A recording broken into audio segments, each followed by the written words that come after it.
بسم اللہ الرحمن الرحیم الحمدللہ نحمدہ و نصلی علی رسولہ الکریم اما بعد۔ السلام علیکم ورحمۃ اللہ۔ محترم بزرگوں، دوستوں، عزیز ساتھیوں، حکایات صحابہ کا چوتھا باب سامنے ہے۔ اس باب میں صحابہ کرام رضی اللہ عنہم کے تقوی کا بیان ہے، اور اس میں خود آقائے دو جہاں نبی کریم صلی اللہ علیہ وسلم کے واقعات بھی آئیں گے انشاءاللہ۔ درود شریف پڑھ لیجئے۔ اللہم صلی علی محمد و علی آل محمد و بارک وسلم۔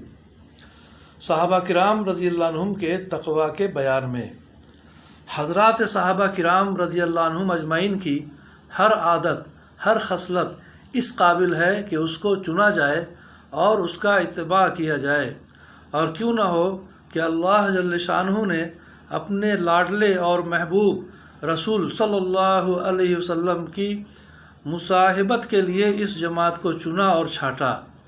حضور صلی اللہ علیہ وسلم کا ارشاد ہے کہ میں بنی آدم کے بہترین قرن اور زمانہ میں بھیجا گیا، اس لیے ہر اعتبار سے یہ زمانہ خیر کا تھا، اور زمانہ کے بہترین آدمی حضور صلی اللہ علیہ وسلم کی صحبت میں رکھے گئے۔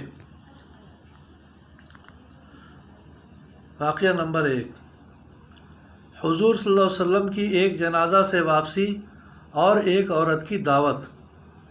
حضور اقدس صلی اللہ علیہ وسلم ایک جنازہ سے واپس تشریف لا رہے تھے کہ ایک عورت کا پیام کھانے کی درخواست لے کر پہنچا۔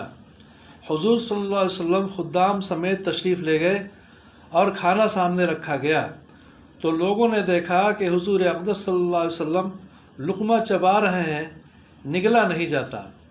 حضور صلی اللہ علیہ وسلم نے فرمایا، ایسا معلوم ہوتا ہے کہ اس بکری کا گوشت مالک کی بغیر اجازت لے لیا گیا۔ اس عورت نے عرض کیا، یا رسول اللہ صلی اللہ علیہ وسلم، میں نے ریوڑ میں بکری خریدنے آدمی بھیجا تھا، وہاں ملی نہیں۔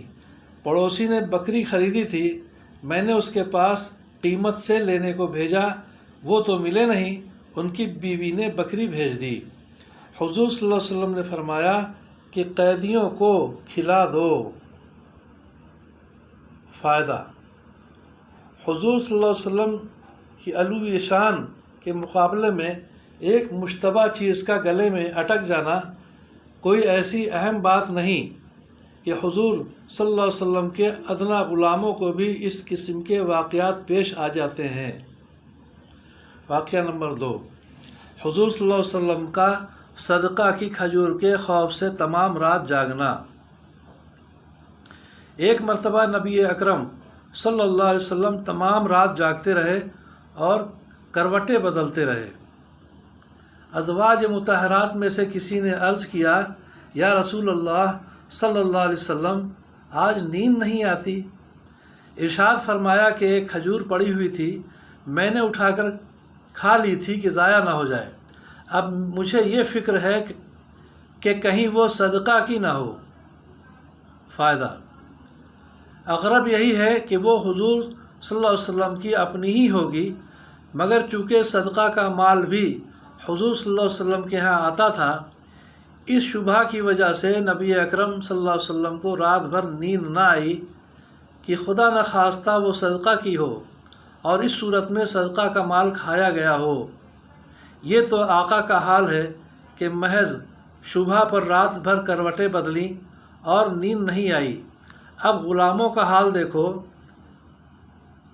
کہ رشوت، سود، چوری، ڈاکہ، ہر قسم کا ناجائز مال کس سرخروئی سے کھاتے ہیں، اور ناز سے اپنے کو غلامان محمد صلی اللہ علیہ وسلم شمار کرتے ہیں۔ اللہ تعالی ہم سب کو بھی حرام سے بچنے کی توفیق عطا فرمائے، حلال روزی ہم سب کو عطا فرمائے۔ آمین یا رب العالمین۔ دعا کریں ہم سب کی اللہ پریشانیوں کو دور فرمائے، ہر ناگواریوں سے محفوظ فرمائے، عافیت عطا فرمائے۔ آمین یا رب العالمین۔